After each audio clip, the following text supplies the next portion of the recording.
Reducts, it's Simon here. Welcome back to the Hermit's Cave. It's really lovely to see so many people in the chat already. I'm using StreamYard, so with the advantage of StreamYard, you can actually see people in the room before you arrive, and it's lovely to see everybody saying hello to each other and greeting each other. So welcome everybody who's here. I'm really excited about today because I love doing interviews and I love getting to know other members of the community. And as you'll have seen from the title, and also I've been advertising this since around Wednesday time, I'm really fortunate today to be joined for a chat and a conversation by Jennifer from Willow Herbs. So can we give a warm welcome to Jennifer, who's over in North Carolina in the US. And I'll bring Jennifer in to say hello. Hello. How are you doing? I'm good. I'm good. Yeah. How are you? I'm good. Yeah. And we're saying this because we only kind of hooked up like 2 minutes before, didn't we? I was messaging saying, have you had my link? And Jennifer was like, yeah, I need to perhaps check my emails and things. But so yeah, we're good and we're here, and we hope everybody else who's here is well as well this weekend. Nice to see everybody. So yeah, and I think we've talked about doing this interview for quite some time. I seem to remember a while back we had a bit of a conversation because we talk on Glide. Well, I say often, quite infrequently, really. But I'm not sure how much of a Glide user you are compared to me, who lives on it, really. But I know we've talked about doing this for a while. So you've been on YouTube for 5 years. I don't know if you're aware of that, but you started in August of 2015. So in the nicest way possible by saying this, an old timer when it comes to YouTube. Tell us how you got started. Well, I've been on YouTube for a while, but really, I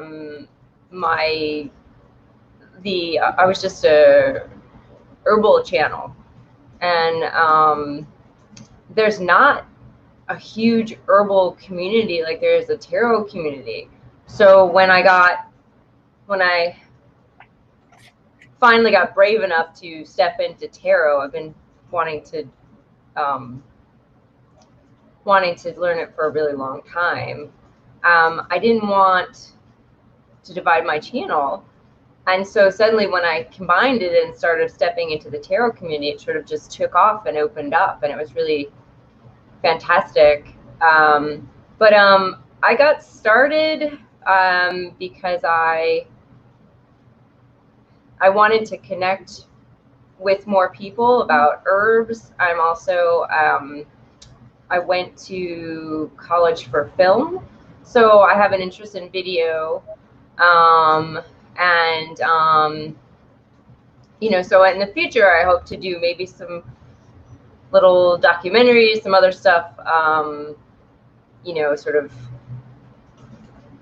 try to do a little more polished videos, yeah, that's, I don't know, it's something I just took a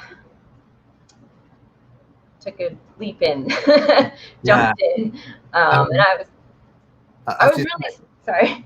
No, go on.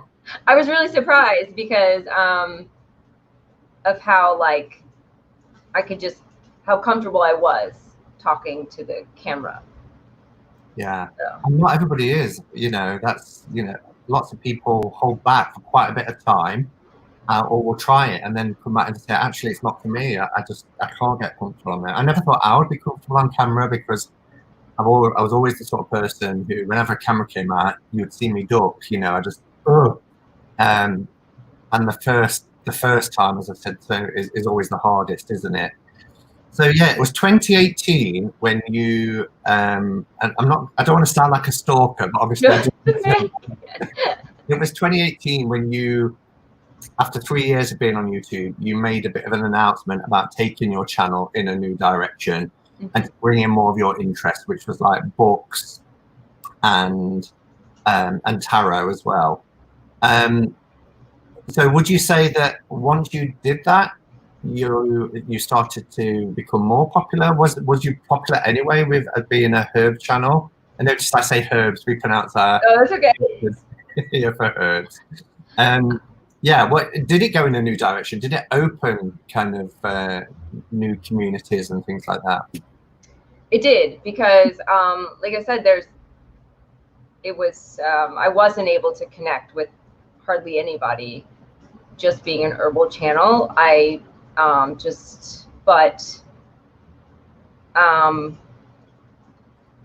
Once I added tarot in there, then I was really able to, because the community is here, and I didn't want to. I thought, well, I could have a separate channel, but I was like, I don't want to do that.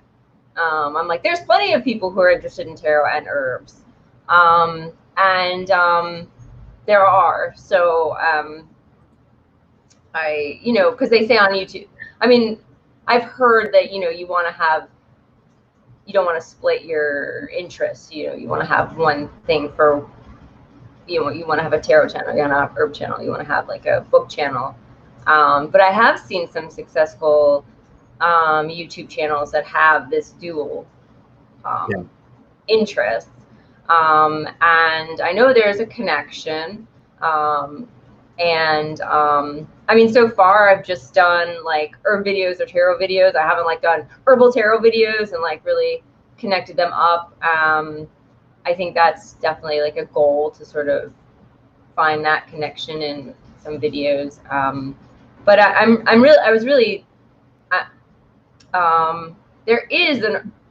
there are herbal channels on YouTube, and some of them are quite large, but there's not this wonderful dialogue between the channels that we have in the tarot community. There's no tags. There's just interesting. Like, it's so weird. So I kind of would love to start that. So I'm doing like interviews. I started doing interviews of herbalists. I started with someone who lives in my town, but it's not limited to that, since we have the internet. Just to have a dialogue about like what it is to be an herbalist, what do you do, just a conversation about herbs, because there's a lot of people talking about like herbs for blah blah blah, but there's not like a discussion about herbalism. And I don't know, I think there's more there, and I really I really would like an herbal community on YouTube. I think it's possible, but I don't know. So that's what I'd love to try to help facilitate. Well, yeah, well, you never know. But I think you're right. In as much as there are different communities online, and I like to follow, as well as my tarot community, I like to follow travel communities and people who do travel vlogs. I love van lifers and the open road, and I love watching all those kind of videos. And I did a few tours or walk with me videos, and I would always start off by saying, sorry guys, I know this isn't a tarot related video, but actually people responded quite well to that, saying it doesn't always have to be tarot. And I think it comes at a point where if you've built a community and people know you in that community, you can have that sort of divergence as well into other interests, because people have already got to know you a bit, so they like to hear more about you. So I think, yeah, if you'd been around for 3 years on YouTube or was very comfortable on YouTube and then decided to bring in these extra bits as well, then that's really good, because you're already building a base and you're comfortable with the medium that you're using. So before we start to explore a little bit about herbalism and your love of divination and tarot, let's go right back there. So tell us a little bit. You're in North Carolina. Have you always lived in that state? Did you grow up there? What was life like growing up for you? So I moved from Brooklyn, New York when I was 9. My mom's brother lived in the capital, in Raleigh, North Carolina. So,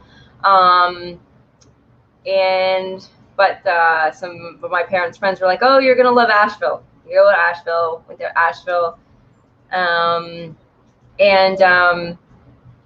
they decided to not live in the city, but to go out into the country. So we ended up with like 3.5 acres of land and a little barn, and we bought this hardware store in this little town called Weaverville, and really sort of like my mom did a huge garden. We ended up with goats and chickens, and so like we really like jumped into this you know, kind of country lifestyle. And I mean, at first I like hated it. It was a huge change, and I was like, New York's awesome, why did we come here? It's boring. And I was 9, you know, it's like, what do I do, you know? But like at some point I just fell in love, and I think it was a really great place to grow up and live. I loved, you know, being, you know, in the country, outside. You know, we had like cows across the street, and you know, feeding the goats and the chickens and everything else, and just I think it really like had an effect on me. And so yeah, it was really, really great. I did it in reverse. I went from living in the country with a small holding to living in the city centre. But the city centre of Nottingham is not like Brooklyn, New York. Right, and neither is Asheville. Like it's a small city. I mean, so even though like I live in town, it's still like, you know, I mean, there's still plenty of, I mean, every like front garden has like so many beautiful flowers and herbs and plants and trees, and it's just a very green city. So you know, it doesn't feel like you're very far away from nature. Or it's but I do miss like the museums and the, like I love going to National History Museum when I was little, and so some of the stuff about the city I do miss. So still. How far are you from a city now? I'm in Asheville Okay. now. So I'm in Asheville now, but where I grew up was about 15 minutes in away, in more of the so there's the Asheville city, and then our county is Buncombe County, so more in the county area, more in the rural area. It's less rural now because everyone's coming here, because you know, it's everyone wants to live here, but so growing up in quite a rural area stuff, is that where your love of herbs and things started, or how did you start to get into herbalism? I think it is, but I don't really know how. Like I think I don't really know where like I'm just gonna start studying herbalism and happened. I think I've always had an interest. I love like sci-fi fantasy books, and I've always I like I don't know, I think I always had an interest, but I don't remember where like it first came in. And then I don't know, one day I just decided to take like a 1-day like class out way out in this place called Earth Haven Eco Village, and it's like off grid, with one of the herbalists who started a herb company here. And we did like, it was 1-day medicine making. So we went out and we had a plant walk, and she talked about the plants, and then we went and we learned how to make like oils and salves and tinctures and stuff like that. And we had like nettle soup for lunch, and it just like, I just remember like absorbing all of it. Like it was like, okay, I got it. And I went home, and I had this oil, and it was infusing and then I strained it out, and and it's like, it was like I just sort of downloaded it. Like I just, you know, sometimes you go to a class and you're like, oh, I don't quite remember, you know, everything, and I'm taking notes, but I just remember it very detailed, all of it, and it just felt like something that like was very familiar to me.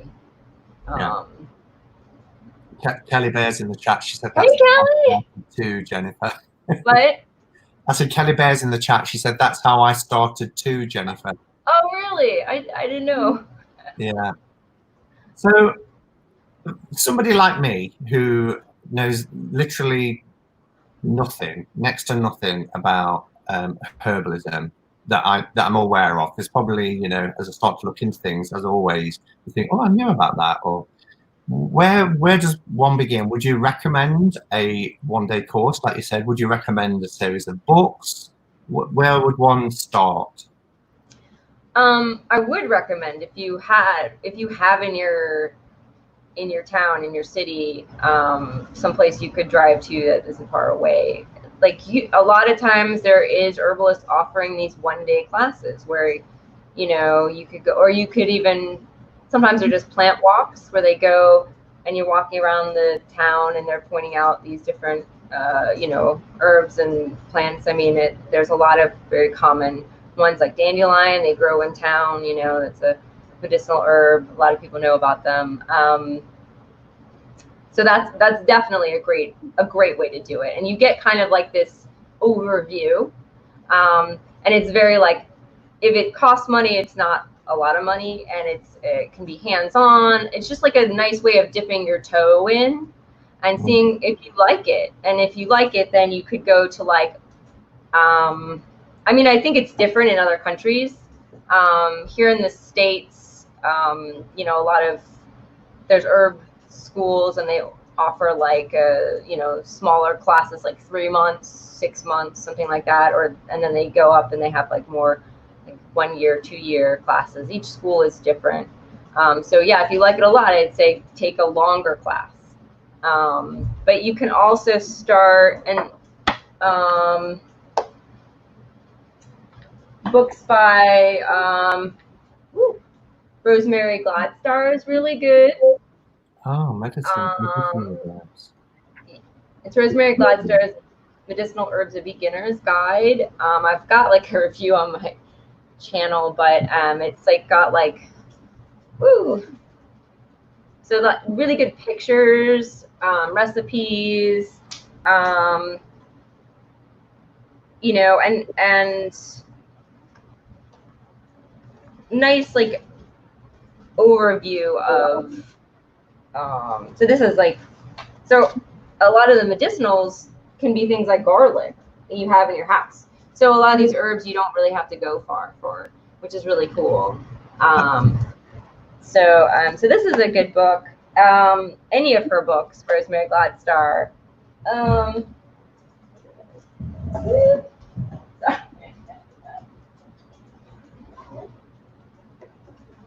I desperately need a bookcase.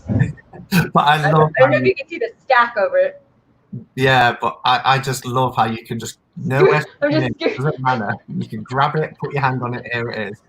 So it looks messy, but I know where everything is. But it's really because like I love books and stuff, and just have no need a bookcase. So this is Susan Weed, another good one. And actually on my channel I have an herbal book club, and so we read this book together in like 32 weeks. Wow. So if you are, basically we just read a section, like I read a little section, we talk about it.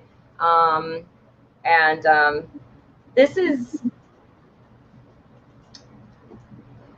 she's a titch bit more like out there than Rosemary Gladstar, but both are really good. And they,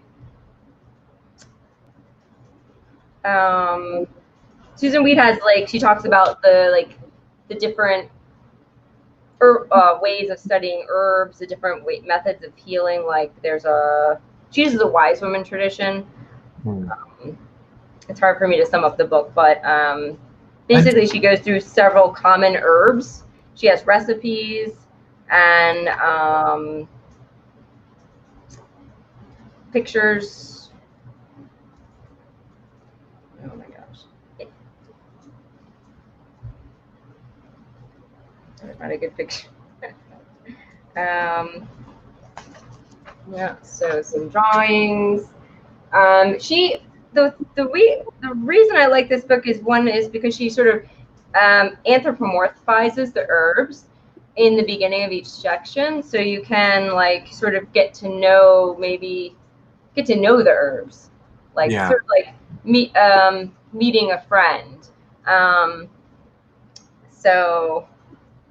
And a lot of these herbs are very common. You'll find outside your door.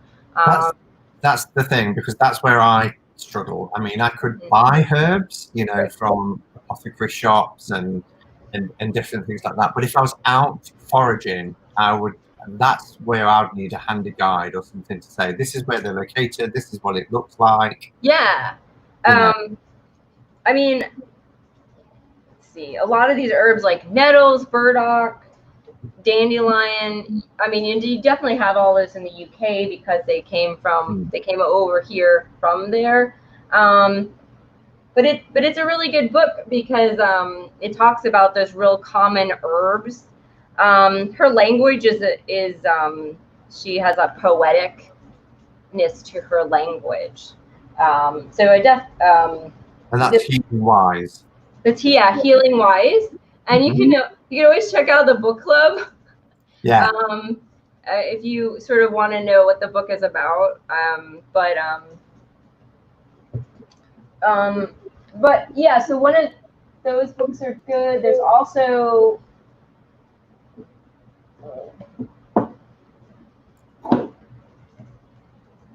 for identification. Woo! So the opposite way. I know, it's always like having a field guide is good. Cool. This is Peterson's field guides. This is wildflowers of Central North America, but they may have Europe. And then this is Newcomb's wildflower guide. And this has a neat key. So basically, you look at your plant and you look at the flower type, you look at the plant type, you look at leaf type, and you get a 3-digit code. And I believe it takes you to the page where it may be. And then this one is really good because it's got a color. So you're like, the best time to identify a plant is like when it's flowering. So you're like, hey, it's yellow. It's yellow. It doesn't have like that key, but okay, that's handy. So those are two. Yeah, so those are some books that would be good to get started on. But basically, you know, even if like, I mean, you could even just start with the dandelion because everyone knows pretty much what that is. It's easy to identify. There are some lookalikes, but and then go from there. You know, see like what, and you can eat the whole thing. You can eat the flower and the leaf and the root. It's bitter, but so you know, and people make like things like dandelion flower fritters. Teas. Do you make teas? Yeah. Teas. You can make teas. Very supportive to the liver. And then you can use it as a bitter, which helps you digest your food. You know, taking people have probably heard of when you take bitters before or after a meal. You know, a lot of them have dandelion in them because it's brilliant. It's bitter. So tell us a little bit about your business, because you've actually turned this into a business as well. So See Willow Herbs, you've got a shop, an Etsy shop. Do you want to tell us how that came about and some of your products? I know. I mean, I've been fortunate enough. You sent me a Yeah. balm when I had a tattoo, and it was brilliant. It was Oh, thank you. brilliant. I think I did say at the time it was really, really good, and so thank you for that. And I know that they're quality products, but rather than just hear it from me, would you like to talk about the sort of products you do, how the business started, how it's going? Well, so when I took that one day medicine making class, you know, we made a plantain oil, which is I don't know if probably everyone is familiar with the banana plantain, but this is the plantain that actually grows in a yard. It's very common, and it's good for like your skin. But anyway, like bug bites and stuff like that. But I took that oil and I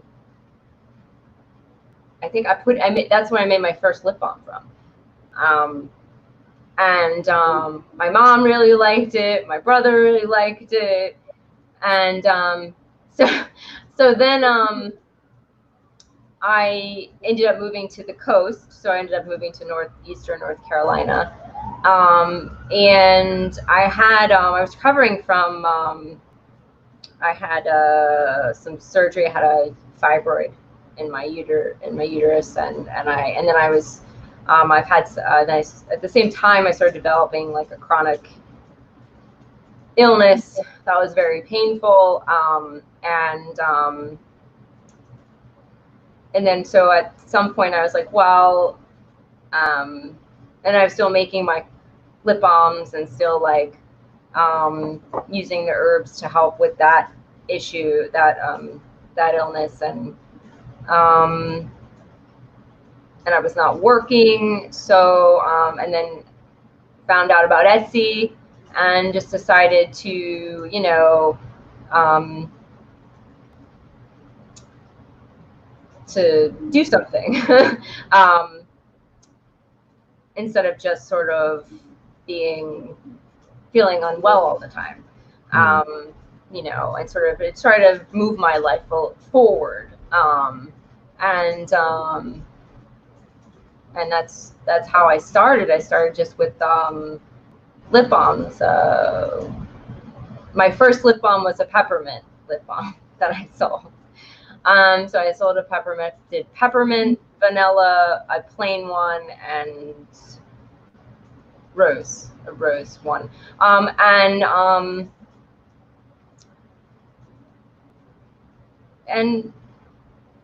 And then I just went from there. Unfortunately, that tattoo balm is not listed in my shop yet. So if anyone's interested, just message me. But it's not up. It's not up yet. I use it for so many other things than just the tattoo. I mean, yeah, it was a decent tin, wasn't it? And even after, you don't need a lot because it's really good quality stuff. And even after once the tattoo had healed, there was so much of it left that I used it for all manner of things. Yeah, and that's the neat thing about like my products, because the same oils that are in the lip balms, you can use them, you know, they help with dry and chapped lips, but they could also help with like if you have dry skin, or you have like, you know, like I said, a scrape or a bug bite or any kind of rash, or so I think a lot of times I'll run into people and say, where I used to work in the supplement department, the health food store, and you know, I would tell people, hey, there's this salve for this, but you can use it, like not my salve, but when we were selling, you can use it for that. And they're like, no, I can't. It says that you can only use it for this. And I was like, no, it's fine. You know, like I think we're kind of locked into that mindset that these products can only be used for certain things. And I think that a lot of times with more commercial items, more mainstream items, less, yes, that's true, they're developed for one thing in mind, but with herbalism and herbal products, it's a lot more like nuanced. Like you're gonna have two people that have the same illness, but you're going to use 2 different herbs on them just because they're different. And I think there's a lot more like, I can't think of the word. Yeah. So, and thank you to Kelly, who's just put the link into the Etsy shop as well into the comments. So if people are going over to check out, what sort of products are listed in there at the moment? So I have lip balms, and I have 2 kinds. I have a tube and a little pot. I have facial toners and wash, serum. I have some like outdoor stuff like herbal bug spray and a bug spray that's a salve. I have wedding favors. I have outdoor wedding favors. Let's see. And I have salves. I have like a muscle salve. I have a like a belly salve for mothers who are pregnant. Help with stretch marks, and I've got like an all-purpose salve, and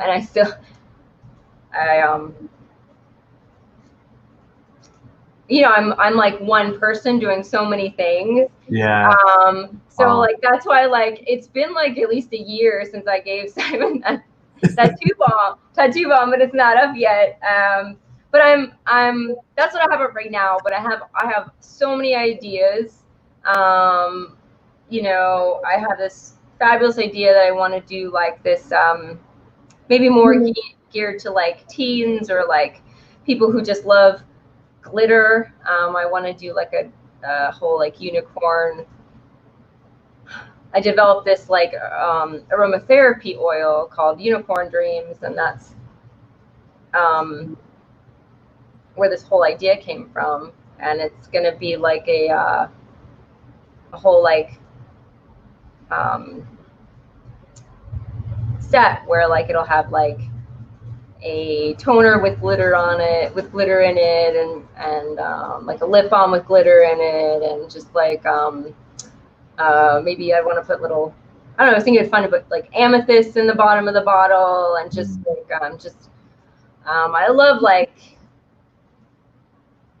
I love that stuff. So I'm like, let's just lean into it and see if anyone's interested. And like, because I'm like 42, but I still love that stuff. So I'm like, hey,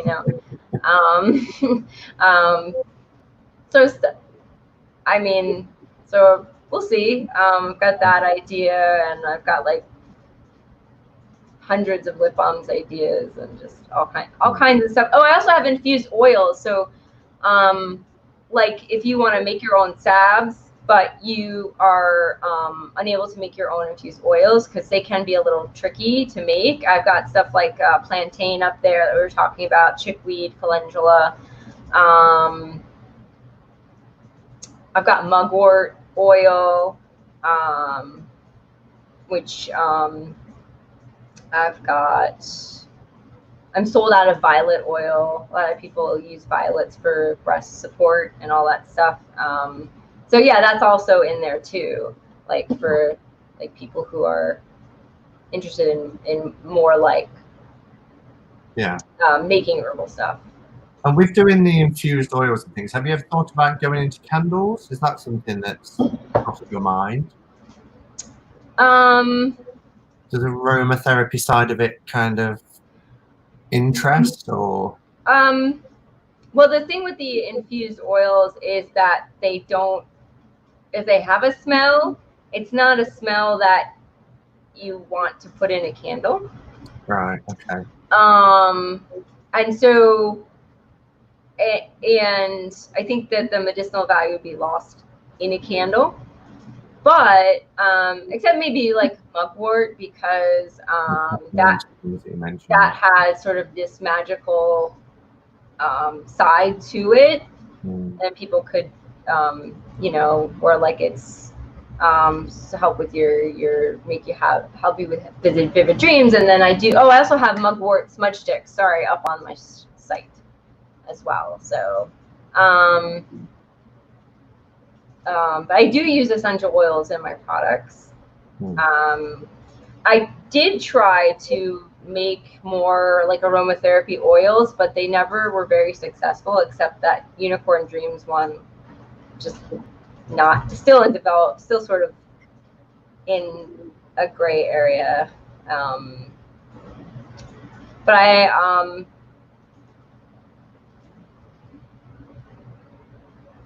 I think though, who knows what direction it will well, go. I'm a little bit, what I'm trying to say is that I'm a little bit limited to my space. I think that something like, people are like, well, why don't, or do you do soap? And I'm like, no, I don't do soap. I mean, because a lot of people do soap, but like also you need a whole lot of space. So I love the idea of candles. And actually I was playing around with the idea of, because so there's this thing people used to make, there's this plant called mullein, and it has a huge flower stalk, and people used to make like torches with them.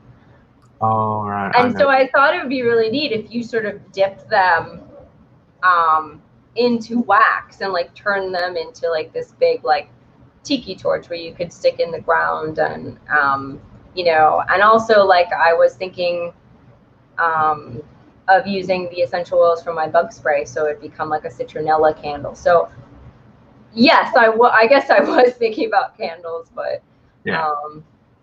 The future's in the future. There's been some, I paused the chat a while back because there's been some questions coming in, so I'm going to go over to some of those questions here. So Kelly Bear says, question, does Jennifer have a favorite herb?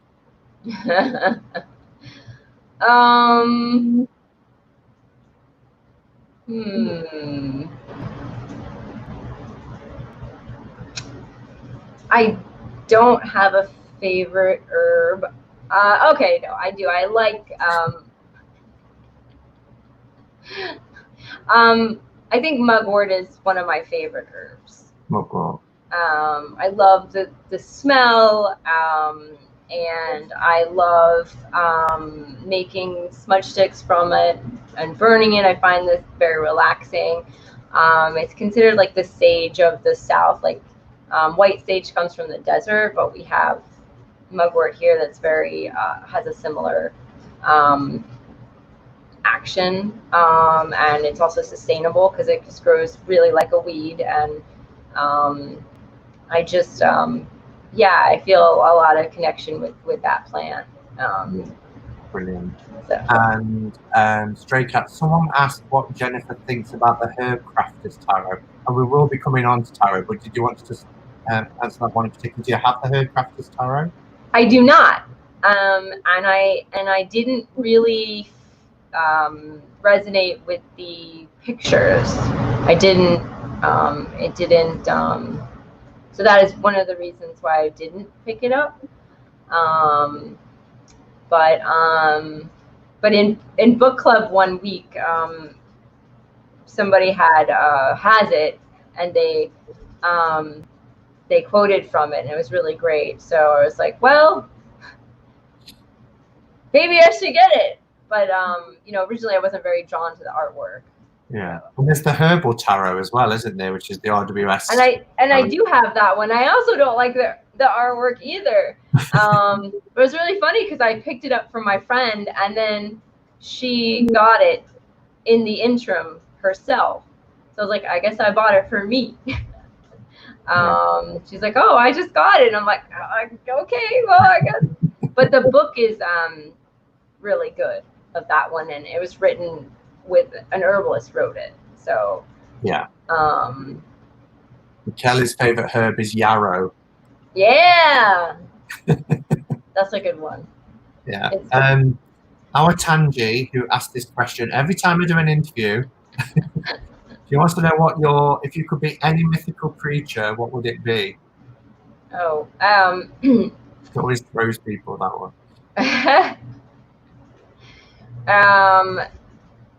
That would be a flying horse.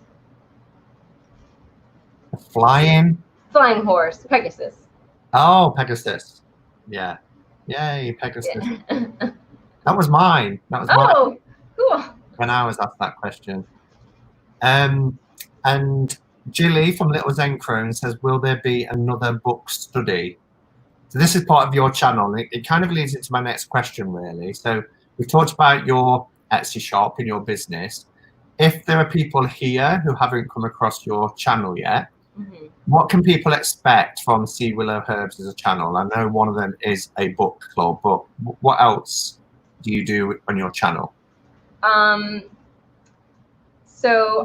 to answer her question, we are doing another book now. Oh boy, gosh. We're doing this book here, "To Weed Wife's Remedy." Yeah, if anyone's interested, just watch it. It's every Thursday. Right now, it's every Thursday at 3 p.m. Eastern. Usually an hour and a half, and we just read like one section of the book, and talk about it. And I'm usually reading it as we go, so you don't necessarily have to start out with the book, but it is really good to get the book because there's recipes, there's other stuff you might want to go back and reference it, and you can highlight and stuff like that. Yeah, so that's ongoing. We're on part 16, but we're only on page 77. So, and partly I did it this way because I never have time to read. I was assuming people might not either. Other people might not either. So,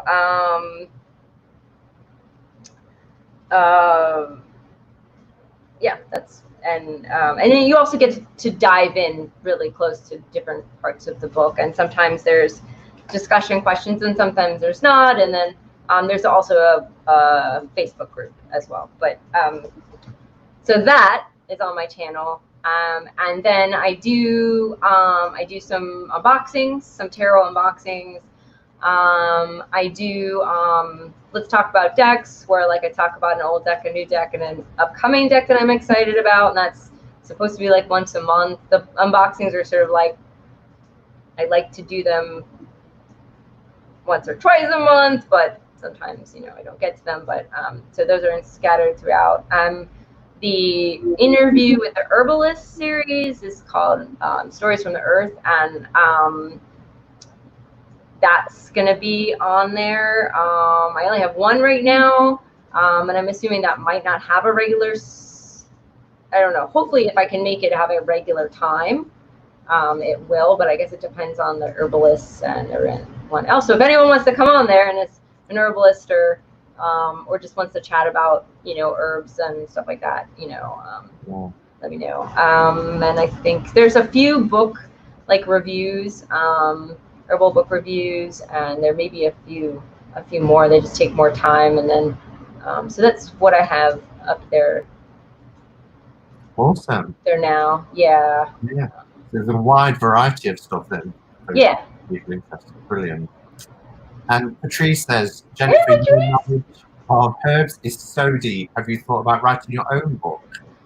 So I know Patrice. She lives. Anyway, I don't. Patrice was actually one of my customers at one of my previous jobs. So anyway, I don't know how much personal information they give up, but it's good to see you, Patrice. And then we. Okay, sorry. I have ADD too, Simon.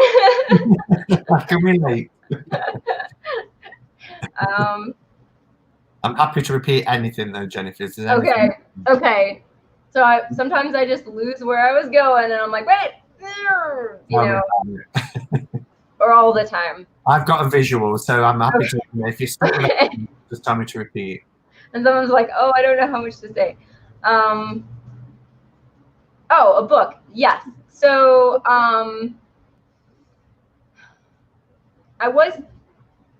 my book idea was more like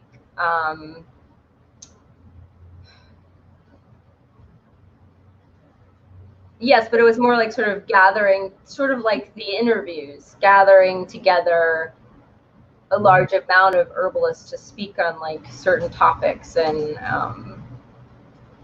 certain herbs together. So you just get a nice perspective of. Did you say that interview series was called Tales from the Earth?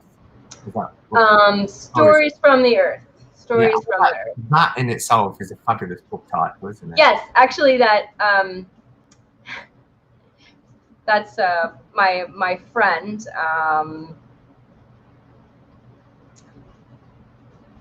Also said that, like when we were talking about it, and that's sort of why I named the video series that, because I thought it could translate then sort of into a book from there. But so that's so that's the idea. Watch the space.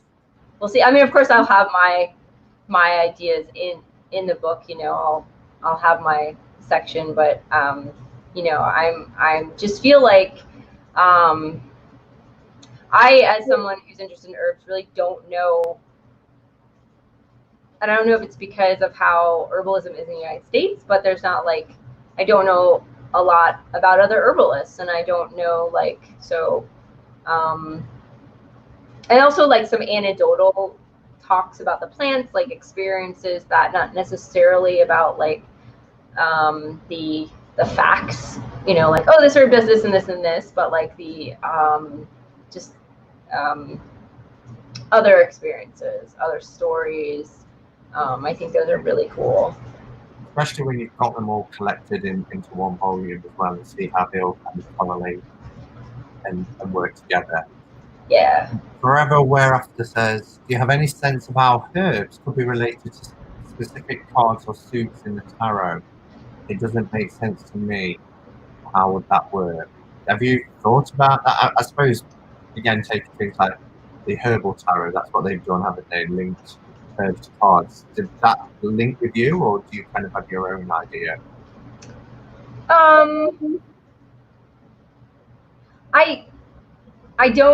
don't know. When I was looking at the Herbal Tarot, and really I haven't dived deep enough into working with it. I haven't worked with it very much, but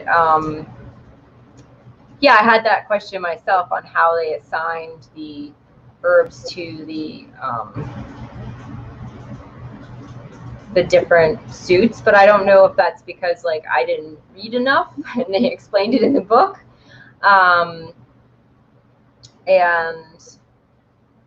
But there are connections with the herbs and like the astrological, and I think then there are connections with the astrological and then the tarot, and I think you can form those kind of connections between.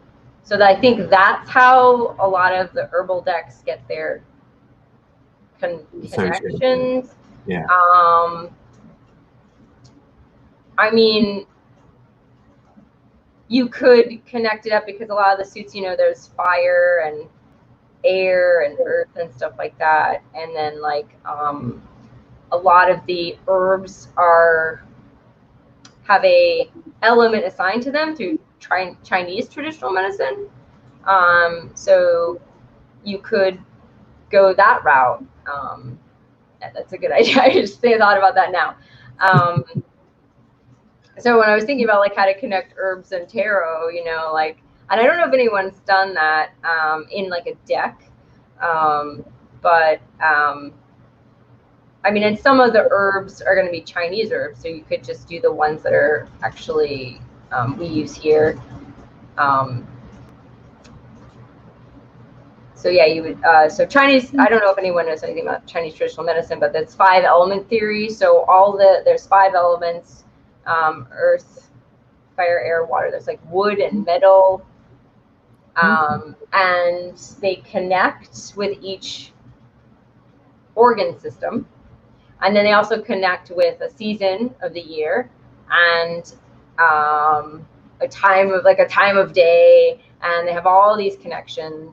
And it's this method where like if you have an illness in maybe your digestive system, then in order to maybe help heal it, you would look at the two systems before and after it, because they would also maybe be compromised. And it's really an interesting healing system. It's been around for like 5,000 years, but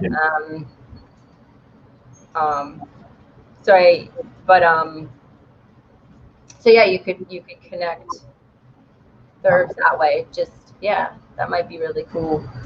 I hope that answers the question. I think so. Okay. Yeah, it answers it for me. So, as I said, in 2018, after being on YouTube 3 years, you said you were taking your channel in a new direction. You started to talk about tarot decks and things like that. Where did your interest in the tarot start? My interest started in college. I was in college in like the early 2000s. No, so late 90s, early 2000s. Like I left college in 2001. So really started there, and I don't remember like a specific incident. But I bought a book, and I bought an RWS deck. I bought the Rider-Waite-Smith. But I really couldn't connect. Like I just, there wasn't YouTube around, which is very helpful. Like you could be like, what is this thing? I'm just gonna watch a video, you know. I mean, and I found it very intimidating. I was like, you know, woo, the tarot. I was real nervous. And all the young people watching are like, you mean there was a time before you? Yes, there was. It was the dark ages, people. It was, oh man, I don't know how we survived. I don't know, but it was a lot harder to find out information. So I really didn't do anything with it. I think I gave away my deck and my book, and then I started in my first Kickstarter was the Wooden Tarot. Oh, really? And that was on a whim, like, because that tarot is not a beginner tarot, you know. It doesn't follow any. I mean, it does for RWS, but it's very. I feel like it does, but it's very loose. You know, it's not the.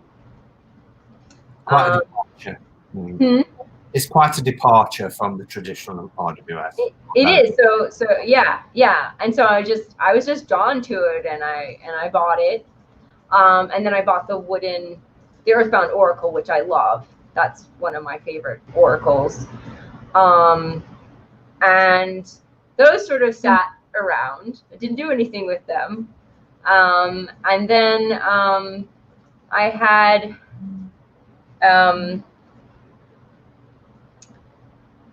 a bit of a large health crisis when I in 2017, 2018. You've spoken about that, haven't you, on your channel? Yeah. I did, yeah.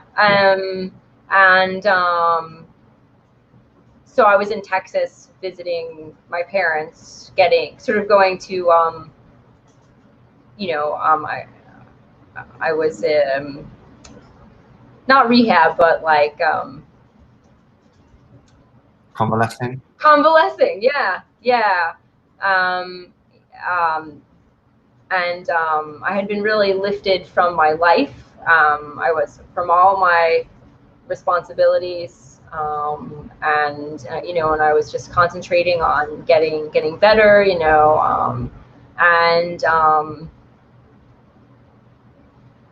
I was just like, so I got a tarot reading from my mom's friend, and she used the soft tarot, which I learned later that's what it was, because initially I didn't know what it was.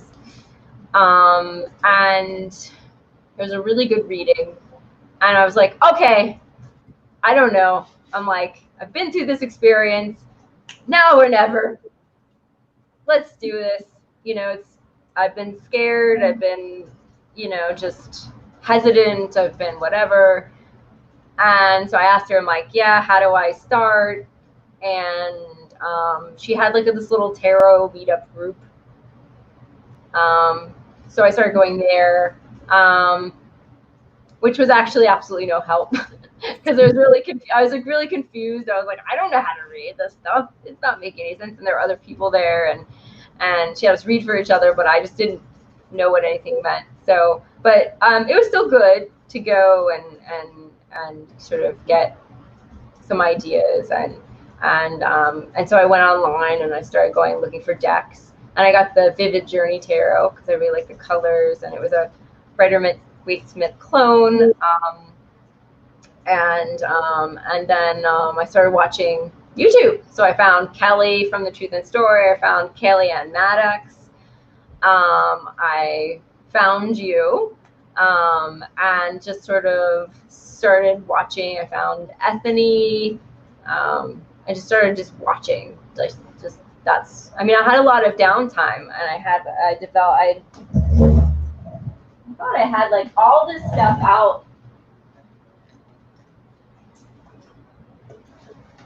Yeah.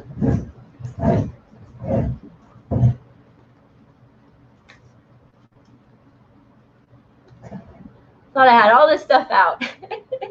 So I just started making a tarot journal, where like I would just put like everything that's from the Wooden Tarot. That's one of my favorite cool cards. Cool.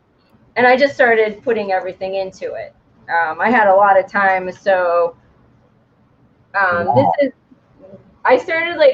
this is Jesse Hunenberg talking about the Page of Swords, because like I just started copying like YouTube videos, but yeah, I just sort of like jumped right in. This is Mildred Payne. It's like the meetings. That's from the. These are the meetings. Wrong finger. This is the meetings, and this is the like little spreads in the booklet. I've got. I bookmarked it.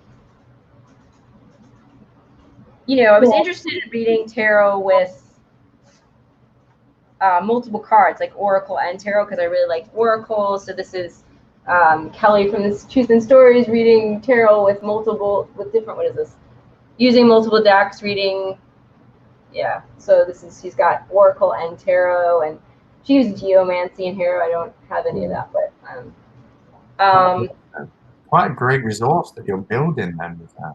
Thanks. It's just sort of like, it's like very, just like sort of all the information that got some spreads in here. As I came across the information that I thought was really interesting, I put it in this book. Simon, what was the question again? The question was about how you came into tarot. Okay. And you were saying about the RWS and then the wooden and then the reading that you had with the Thoth from your auntie, and then how that led you to YouTube. So yeah, so I just sort of, and then I started, what did I buy? Oh, I bought, then I saw the Mildred Payne. Kelly from The Truth and Story did the Mildred Payne, and I was like, oh my gosh. And I've been like, the pocket one, not the pocket one, because we don't, not, yeah, the pocket one. Yeah. Because I've been doing, because of my illness, I've been doing a lot of inner child work. And my inner child picks my tarot decks. So I was like, yep. And it's funny because I was going home at some point, and I was like, okay, I'll just send it home. So when it's home, I'll get it. And then I contacted them like, okay, I'm sorry, can you please send it to Texas? And they were really, really nice. And I'm really happy that it was sent to Texas. And initially, like I said, I couldn't figure out how to read. I didn't like understand where to sort of, nothing was connecting. And then at some point something really clicked, and I started like developing my own little style where I do like tarot and oracle. I've tried to use spreads, but like they don't cooperate with me. Like I'll use a spread and like all of the cards for like this position, I'm reading them and I'm like, that doesn't make sense there. It's like, it's answering a different position. And I'm like, okay, never mind. We'll just, so a lot of times I'll just lay out the cards and I'll mush them around until they sort of make little groupings. But I'm still learning because I still, oh, we're all still learning. I still don't know all the meanings. I'm still looking at the book, you know, and and I'm gonna try to do some more live readings also on my channel to try to get some practice in. That's around it. So if you started with an RWS book, and I know you said you gave that away, and then your reading that you had that really connected you again was Thoth. Do you have a preferred system now? The RWS. Okay. Yeah. But I think I noticed I just got the Brady Tarot, and I noticed that it uses the keywords from the Thoth, like swiftness, and I'm assuming the rest are from the Thoth because, and I was like, oh, that's neat. Yeah, and there's loads of decks that they don't resemble the Thoth in terms of their artwork. One that springs to mind is like the Herbal Tarot, because they're all scenic, but they will use the words sun and moon. There's another one, where they are Thoth based because they will use the keywords that are associated with Thoth. But yeah, so people might, like myself, I can't really work with Aleister Crowley's Thoth because I don't really connect with the imagery intuitively, but I'm happy to use decks that are Thoth based if they're scenic, if that makes sense. And even like the Gil Tarot, I love the Gil Tarot, which is classed as a Thoth system deck. So. And I mean, I haven't worked with the Thoth, just so I really don't know if I like it's for me or not. The artwork is not something that I'm like drawn to, but sometimes that doesn't necessarily matter. I mean, I'm really surprised, and I never know about a deck until like I have it in my hands. I feel like, and I mean, I like cute and colorful stuff, but I also like some stuff that are more serious, and so I like colorful decks, and I also like black and white decks. So I sort of feel like I have a large range. And do you, because I've been looking at your journey, you're quite artistic with your layout, do you modify decks as well? Are you to connect more? I would like to. Oh, I can show you. Okay.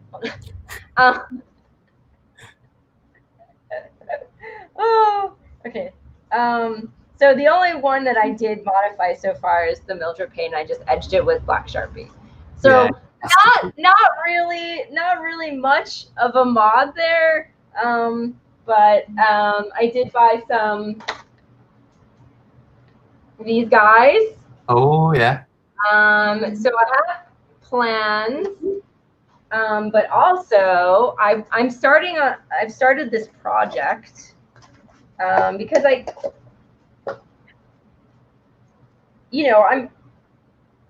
can't really draw. I'd like to, but I mean I'm good at like colors and stuff like that. But so I started this project called the Frankenstein deck, where I take cards that I like from different decks and I print them out and I put them on other cards, and I don't know if you can see it. This is why though, because Kelly's just posted Franken deck, and I'm like, what's this? What? Yeah, I did a live. And I hope to do more. I just did some of the majors, but it's quite a. So this is from the Arcanist Tarot.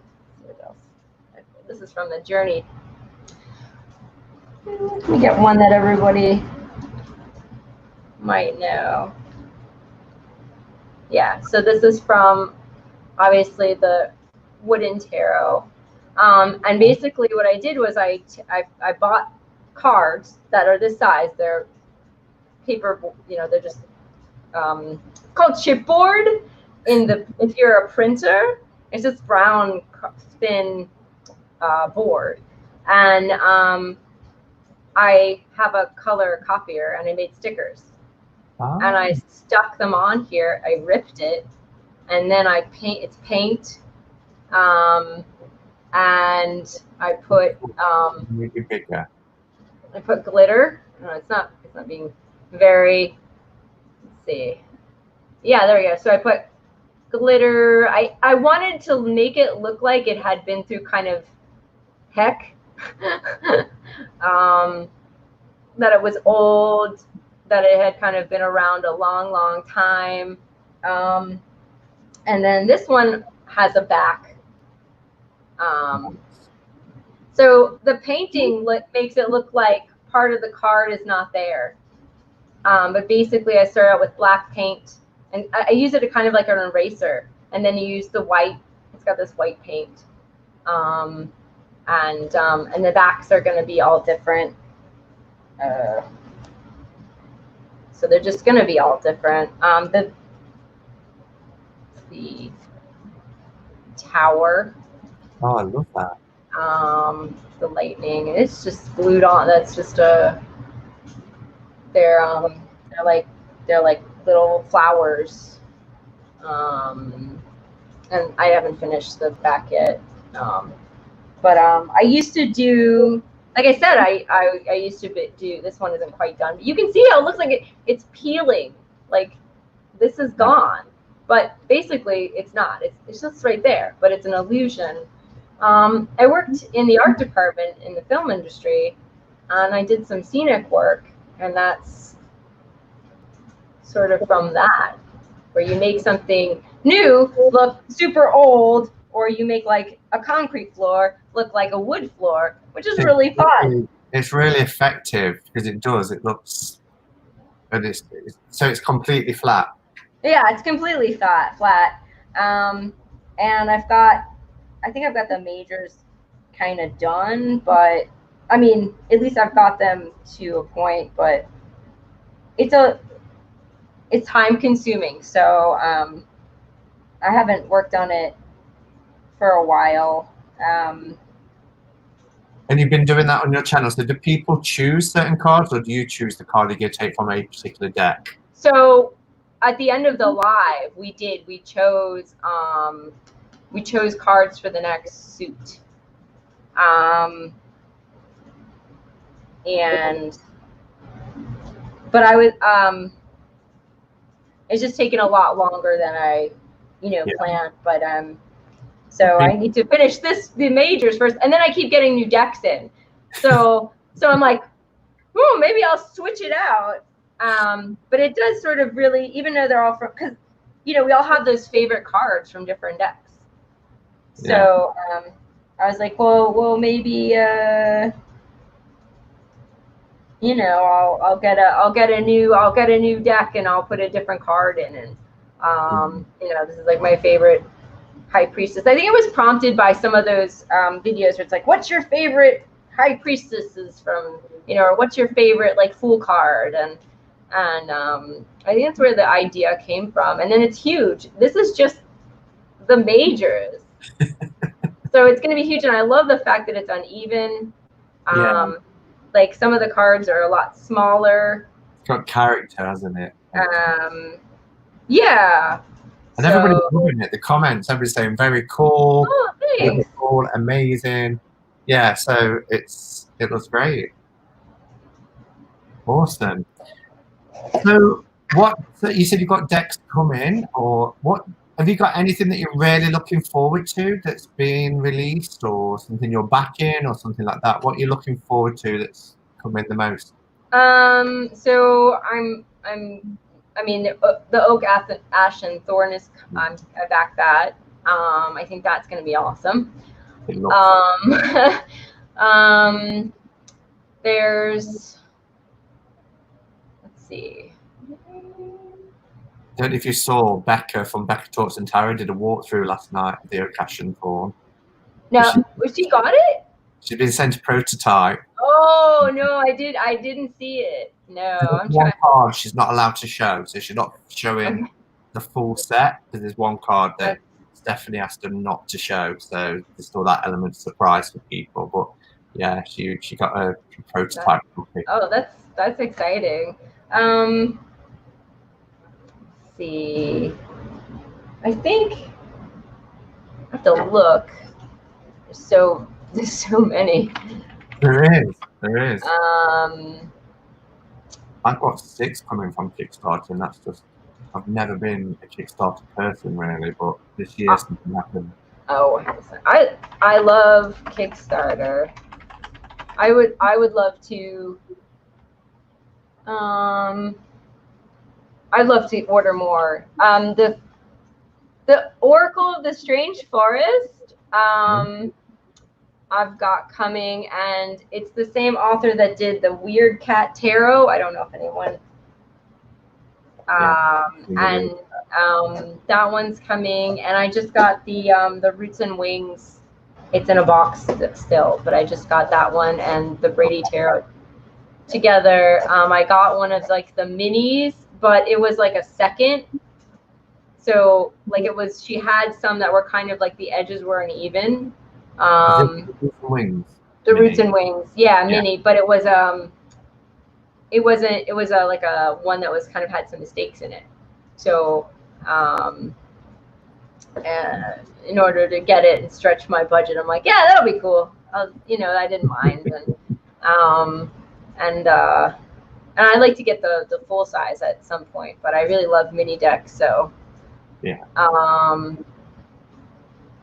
Cool. The Crystallary, the same person that did the illustrated herbiary. Wow. So, do you have a spiritual practice, Jennifer? Do you follow any particular path? I do not, as of right now.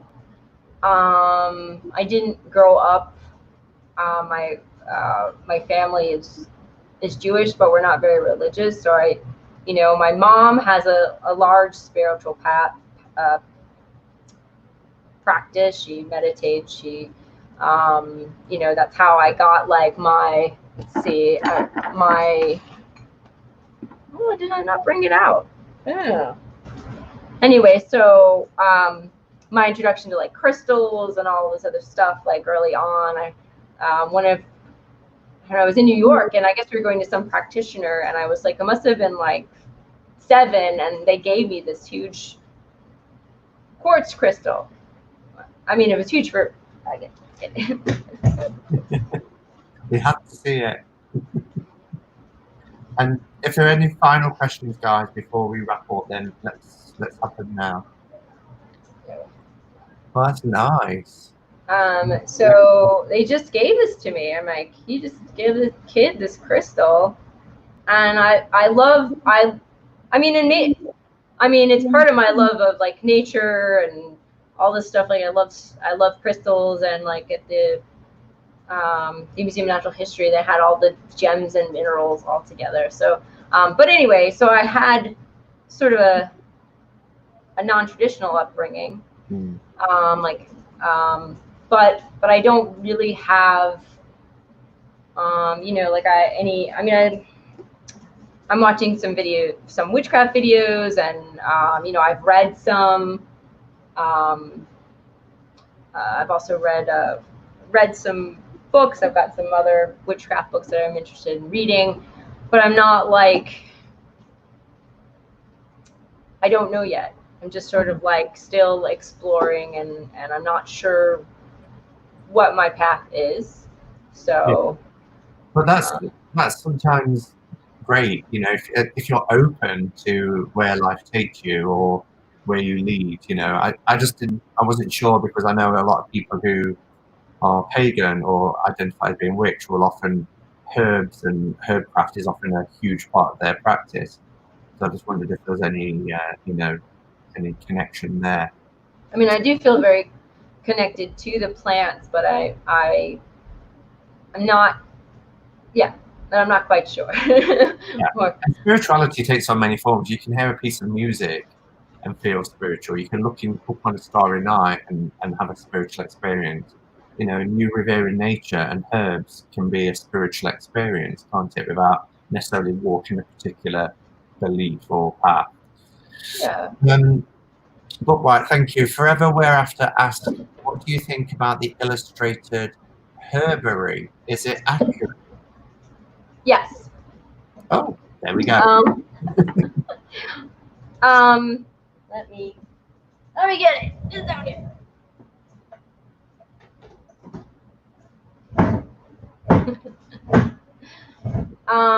And this lady, she lives in my town. Oh, really? She lives in Asheville. They have a shop called the Herbiary. Have you met her? Yeah, not her. I've met her husband who runs the shop. Yeah. And actually, they had some of my oils. They carried some of my oils for a while, and I'd like to put them back in. I had to pull them out when I was ill, and I couldn't. I had to, have my, close down my business. Yeah, I would say definitely it is. She is an herbalist, and you can sort of tell because they have the Latin name here, and that's always something really. I mean, that makes. I feel like that's very like an herbalist would do, to make sure you had the Latin name, so you had the proper identification, so that you knew what plant you were talking about.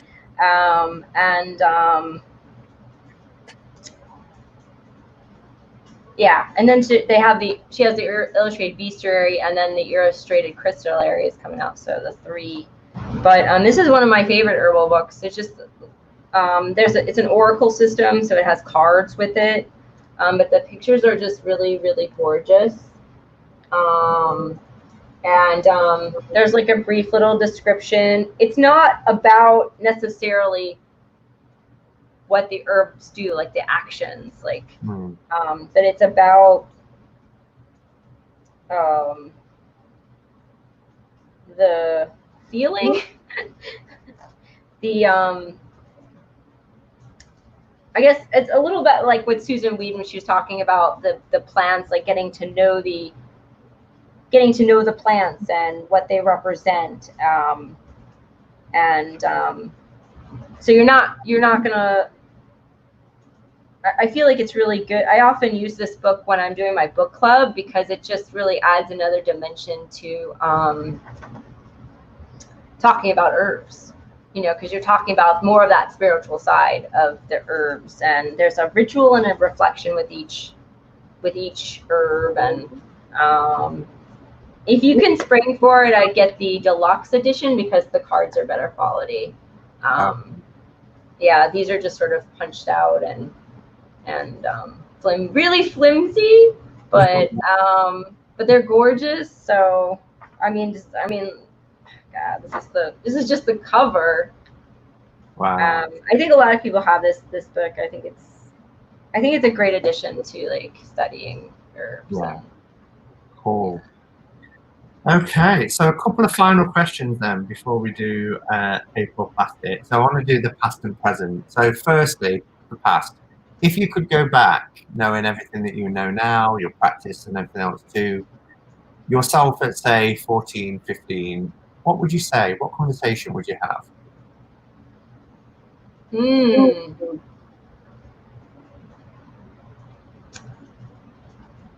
I would just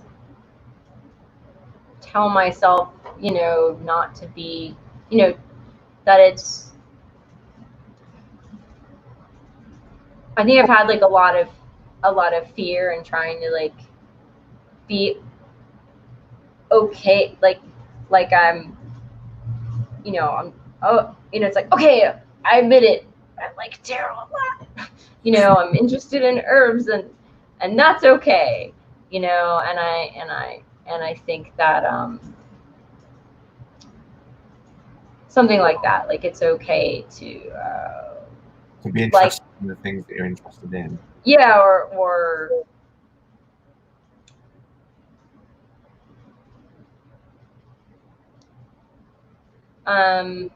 like the things you like. I feel like my words have just totally escaped me this whole interview. But Yeah, I think. But I think that's Something really like, advice, isn't it? You know, as interest come up, you might have thought to yourself, looking back, well, I might have, you know, delayed getting into them or not allowed myself to enjoy them as quickly as I should have done. and For it's example.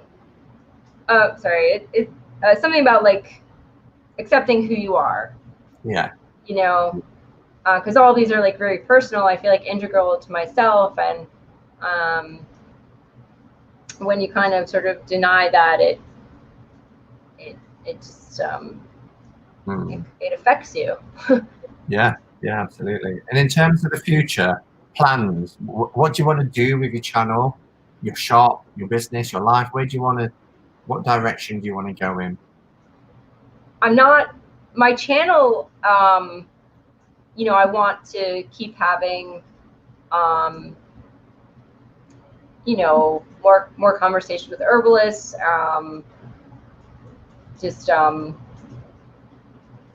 keep maybe do it. I love to travel around and do some little documentaries of herbalists or where they live and all that stuff on the herbal side. And then tarot, I'm not sure, just sort of keep, you know, sort of, I'm going to keep doing the tarot content. I'm thinking about it. I'm like, well, what else tarot content can I have besides, you know, some unboxings and all that stuff. So I'm not quite sure about that side. I'd like to get a better camera because I'm using a very, very bad camera right now, and that would help me do more things that I want to do. As far as my business, I'm not sure. I'd love to be involved in herbalism, sort of hands-on with the plants for what I do for a job. But I'm not sure what that looks like. So I've sort of been dealing with the major health crises. So that's sort of been like, I haven't been able to sort of think past that. And so just recently, so I started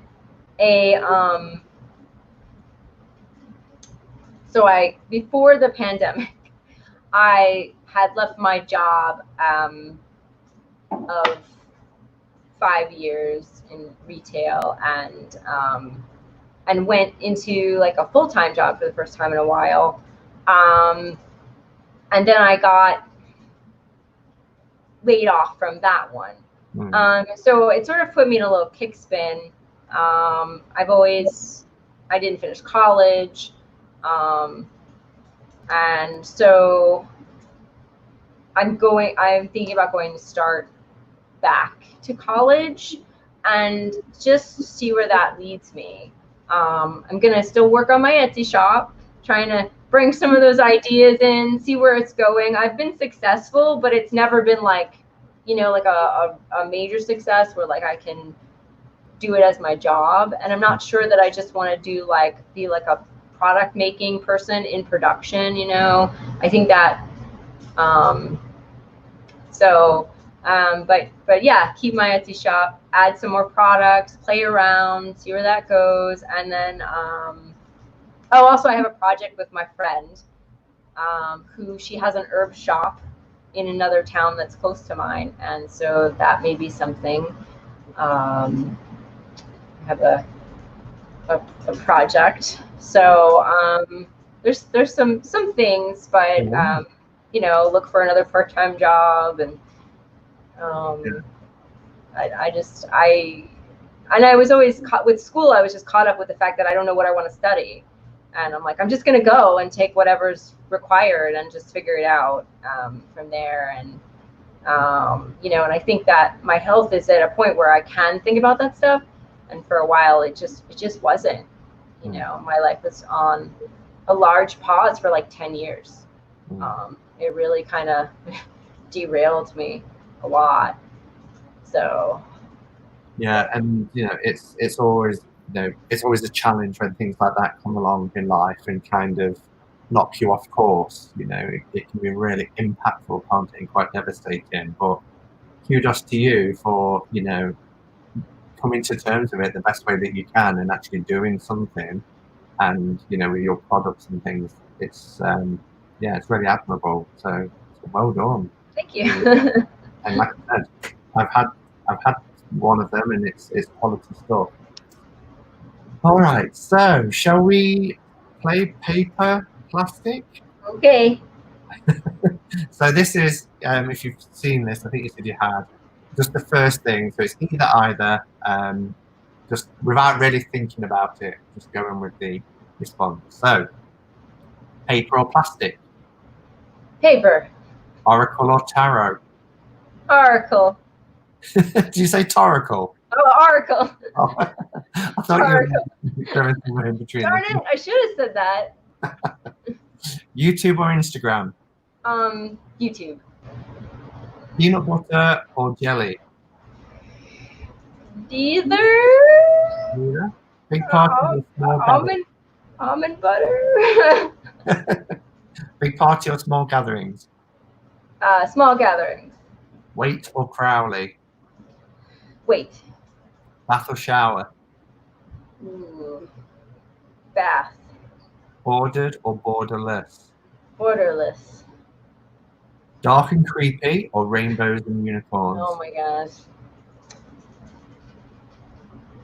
Depends what day you ask me. So we'll go with rainbows and unicorns. So. Oh, I thought with your Mildred love you'd. I know.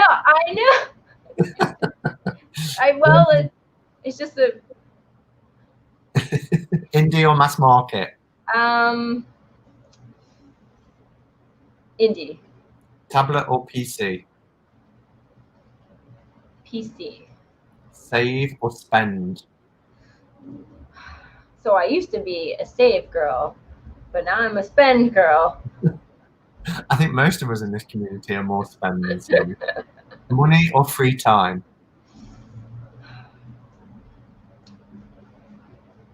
Free time. Movies at home or in the cinema? Cinema. Large or small cards? Small. Life after death or total extinction? I'd like to think life after death. Early bird or night owl? Early bird. Woodland forest or sandy beaches? Woodland forest. Toilet paper hanging over or under? Well, I don't have a roll. Roll holder? I don't have a, well, we do, but it's in like it's like a built-in roll holder on the wall, and it's really awkward, so we don't use it. So it just sits. If you were to use it. If I was.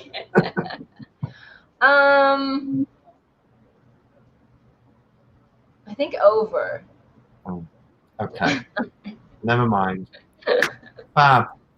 Okay, so I'm going to pull a card. I'm going to grab a deck and pull a card. Do you want to talk to us about a deck that's currently kind of vying for your attention, one that you've been drawn to work with currently? Well, I've got two. One is I'm always drawn to work with, and that's the Mildred Payne Secret Pocket Oracle, which I absolutely love.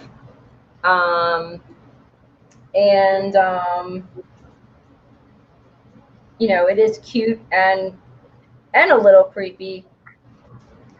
And every edition, they keep adding cards, so, which I love. I'm like, I really feel like it's going to be like 100 card deck at some point. I just feel like he has this idea. And I think it's my, if a soul deck, I think it's my soul deck. Is it? Wow. I think I do all the readings with this one. Oh, and I recognize that little case. Yes, this was made by Kelly Bear. I have the same. Simon has the same. Yeah, instantly recognizable. And then the other one that I just started using, I really like it, is the this is the the White Fox Oracle, which was a Kickstarter. I think you can still get it. Has a little awesome little book. There's just a couple keywords on each card, and they're not. That's the back. They're not. It comes with this really nice matte gilding. Nice. But they're not. There's no keywords on the card. And they're probably the opposite of Mildred. You can see the two sides of my personality. But they're bright and colorful. And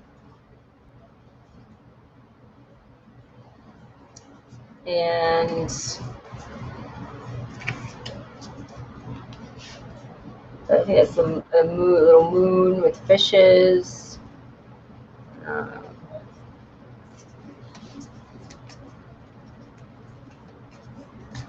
Ghosts. Oh, cool. I like they have like, the modern objects in them, and there's a Nintendo Switch in here somewhere if anyone plays video games, which I've never seen it in a car. It's not the Switch, but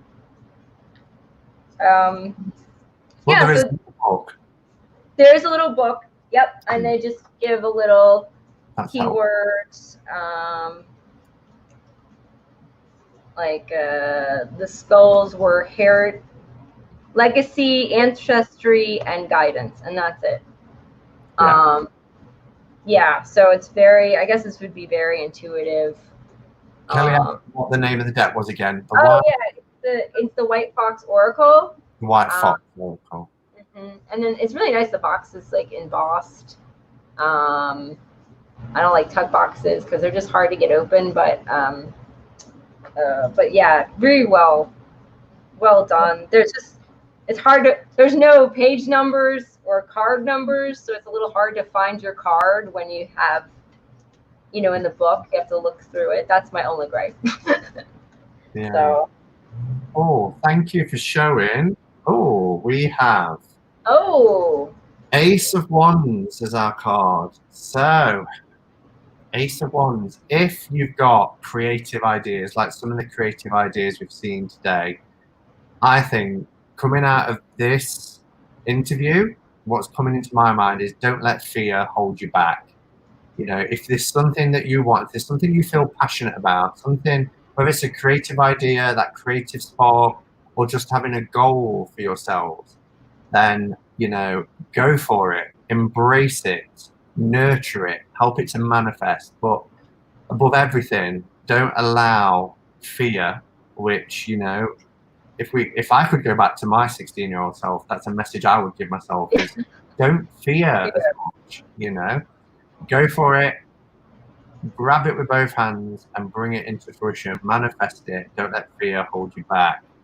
So for me, it's just about acting on those ideas that you might have, just like we've seen Jennifer here talk about today, having some setbacks, but having creative ideas, going with the flow, bringing it into fruition, manifesting, and now has her own small business that's helping others, because that's what herbs and essential oils and everything do. It helps and supplements other people and their health. So brilliant. Yeah, one of the things I learned from, I took a business class, and the thing is that a lot of people look at, what that shop's doing really well, they're doing this, why I need to try to do this. But the thing is that, like, you bring something that only you can bring to what you're making, and so you just concentrate on you, what you can bring, what you're bringing, and what you can give, and that's what I try to keep in mind.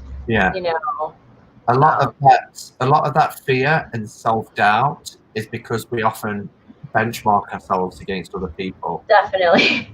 And that's what we've got to stop doing, because absolutely we're individuals and we bring something unique to any situation, any given situation. So It's only when we try and measure ourselves against others that, and it goes both ways, you know, it happens with ego as well, and pride, you know, is the opposite side to that. But we've got to stop, you know, measuring ourselves against other people, because we're all unique and we've all got our own life experiences that we can bring to the table. So, and Jonathan said, what deck was that? Starlight Illuminated. That was the original Illuminated Carol Hertz deck. I have Starlight, but that was the original Illuminated.